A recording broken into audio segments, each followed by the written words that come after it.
Treneri, tai ko pritrūko šiandien? Ko pritrūko? Pritrūko laimės.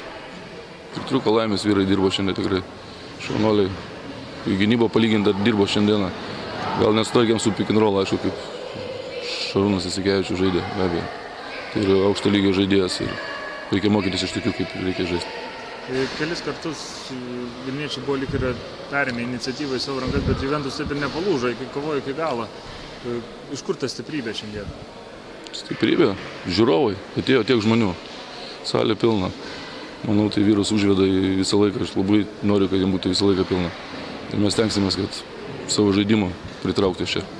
Ar galima sakyti, kad šiandien komandas uždė geriausias iki šiol rungtynes, nes atrodo, sekasi ir metimai iš po krepšio, neskaitant kelių laidų, ir tritaškai įkrito viskas. Manau, šiandien tikrai visi sulošė labai gerai. Tikrai gerai. Gynybai dirbo ir puolime mes palyginti tikrai neblogai sulošė. Aš manau, kad neblogas varžybas buvo. Šiandien visada sako, kad tokios rungtynės grūdina, bet ar nepaveiks psichologiškai toks skaudus pralaimėjimas ir antras per 3 rungtynes? Ne, nemanau. Vis dėlto mes esame profesionalai. Iš klaidų reikia tik tai mokytis, iš klaidų reikia daugiau nekartoti tokių klaidų, kaip dabar darom. Aš manau, kad ne.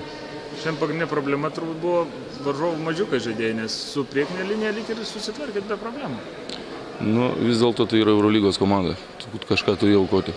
Negali uždengti 5 žaidėjų, labiau, kad tikrai tai aukšto lygio komanda yra. Ir be abejo, kažką paukojęs, tu kažkur prarandi, kažkur išloši.